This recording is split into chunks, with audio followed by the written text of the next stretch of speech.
জ্বালানি তেলের ঝামেলা শেষ, এবার বিদ্যুতেই আকাশে উড়বে যাত্রীবাহী বিমান। হ্যাঁ, শুনতে অবাক লাগলেও একসময় যা ছিল স্বপ্ন, আজ তা বাস্তব।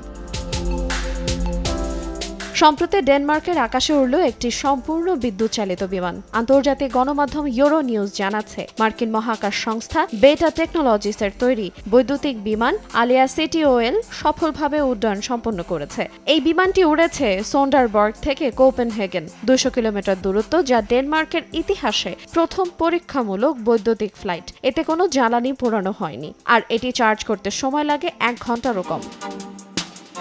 বেটা টেকনোলজিস জানাচ্ছে 15 মিনিট ডানার বিস্তার। আকারে এটি স্প্রিন্টার ভ্যানের সমান। সর্বোচ্চ গতি ঘন্টায় 281 কিলোমিটার। চার্জ করা যায় সাধারণ ইলেকট্রিক গাড়ির চার্জার দিয়েই। সময় লাগে মাত্র 20 থেকে 40 মিনিট। তবে ইউরোপে এখন স্থায়ী চার্জিং অবকাঠামো তৈরি না হওয়ায় বিমানটি নিজস্ব চার্জার দিয়েই চার্জ করতে হচ্ছে। তাই স্থানীয় বিদ্যুৎ ইউনিটে যুক্ত হয়ে চার্জ করতে কিছুটা বেশি সময় লাগছে।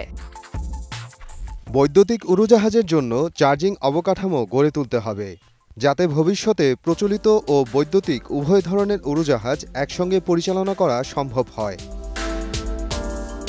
ডেনমার্ক সরকার চায় 2025 সালের মধ্যে প্রথম সম্পূর্ণ টেকসই অভ্যন্তরীণ ফ্লাইট চালু করতে, 2030 সালের মধ্যে সব অভ্যন্তরীণ রুটকে জীবাশ্ম জ্বালানি মুক্ত করতে।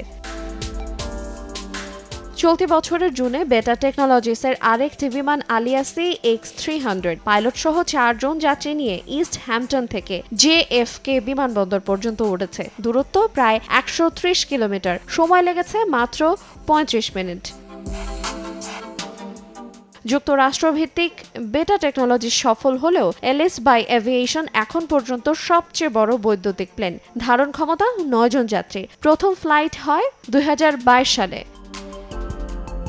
বিশ্বের প্রথম সম্পূর্ণ সার্টিফাইড বৈদ্যুতিক বিমান পিপিস্ট্রেল ভেলিস ইলেকট্রো 2 আসনের প্রশিক্ষণ বিমান এটি। এর কিছু বৈশিষ্ট্য হলো, লিথিয়াম আয়ন ব্যাটারি ব্যবহার করে, একবার চার্জে প্রায় 50 থেকে 60 মিনিট উঠতে পারে। মূলত ফ্লাইট ট্রেনিং এ ব্যবহৃত হয়। এটি 2020 সালে ইউরোপিয়ান এভিয়েশন সেফটি এজেন্সি থেকে সার্টিফিকেশন পায়।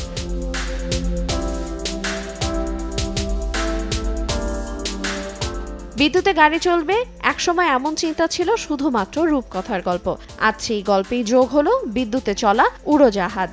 পরিবেশ বান্ধব প্রযুক্তির এই দৌড় কোথায় গিয়ে থামবে তা জানে না কেউ, কিন্তু ভবিষ্যৎ যে বদলাচ্ছে তার বলার অপেক্ষা রাখে না। আইরিন আয়াত, সময় সংবাদ।